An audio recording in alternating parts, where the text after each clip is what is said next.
Hey guys, Addict Cyclist just checking in with a few updates that I owe some of the followers here on the tires, the new Fastrak Flex Lite T5 T7 and the new Trak Flex Lite T5 T7, and also a follow-up on the, now this is my fifth ride with the S-Works Epic World Cup here. So first, let me just say that the frame, it's the fastest bike I've ever ridden. I mean, it's basically what the old brain bikes want it to be, and it is light years beyond what I ever thought I could get out of an Epic here.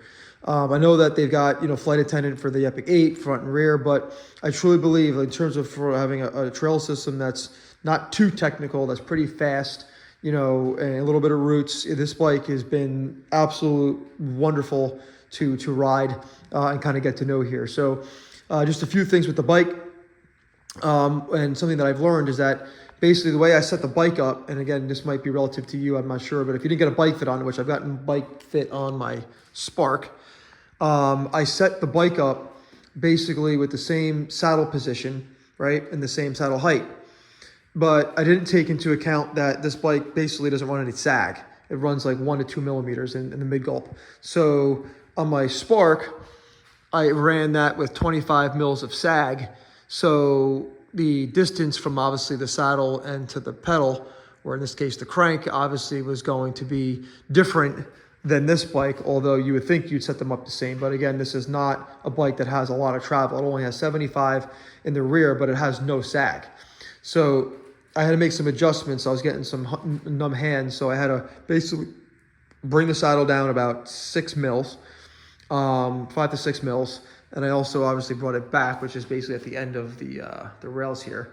And I ended up going from a 60 mil stem cockpit to a 70 and to an 80. And the only thing that sucks when you're dealing with high-end bikes and integration and one piece is that you don't really know exactly what you're going to get. It isn't like you buy a stem or you buy a flat bar and you keep swapping stems, which are a lot cheaper. But the good news is there's a resale value.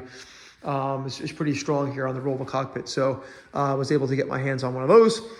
And absolutely love the bike. The power transfer, the acceleration, the liveliness is definitely where it shines. And what I will note that I don't know what they did. I don't know if it's the shock mount in the rear and how tight and how integrated it is, but this bike is so laterally stiff that it feels very comparable to my Scott, in the sense that if you look at the bottom bracket, right, it has basically the swing arm runs through the bottom bracket shell, right, the main pivot, and then so does the bottom shock linkage. So it is extremely laterally stiff, and this bike, it handled like it was on rails. And my old Epic used to fight me. It would I would lean the bike over and it would like spring me back. It was fighting me to hold the line. This bike, not the same. It is 100% better. I know that although it's still a 32 mil stanchion, I think that the new crown, and the new bridge might be a little bit stiffer. But overall, the frame is definitely a lot stiffer laterally. It still offers that same, linear power, drive through the pedals. So there's no real change there from the previous iteration of the Epics with the brain. But yes, again, those are two things to note. Really loving the flight attendant. I think it's really nice. I don't think I would go Epic 8. I don't want to give up the 2.5 pounds, 3 pound difference that bike is, fully kitted out. Compared to this is 20.98 pounds. As you see it here, full kit, SWAT tool, all that good stuff with the Garmin on it. But the fork is really nice. I basically leave it in auto and I let it do its thing. In the beginning, I kind of wanted that little manual override, but it's like, there's no point. I got a flight attendant. Why would I do that? The whole point of it is to let the power meter sync with the head unit and let the damper change relative to elevation, to power input, and let it just do its thing. And it's really fast. I've set some PRs on it already for trails that I've ridden, hundreds of times. So overall, very impressed with the bike. Anybody who's interested in this bike and this frame, highly recommend it if your trail system is not overly technical, although it can handle more than what it looks like it can.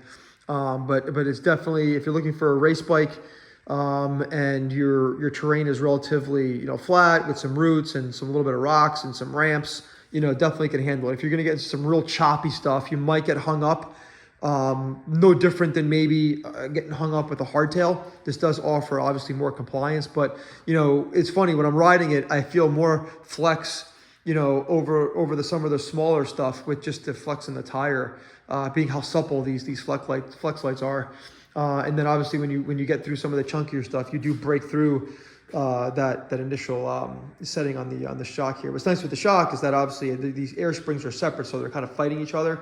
So it does offer a pretty firm platform, but once you start getting into travel, it does waken the bike up, does waken up the rear end a little bit. So as far as the tires go, phenomenal. You know, I've always enjoyed every model of Specialized tires that I've ridden. Super fast, you know, plenty of grip. You know, when you lean the bike over, you're obviously getting to use some of these side knobs here, but very impressed with the tires themselves. You know, a little bit lower center knobs, transition with a dual in block design, a block in block design. Same thing with the rear side knobs here.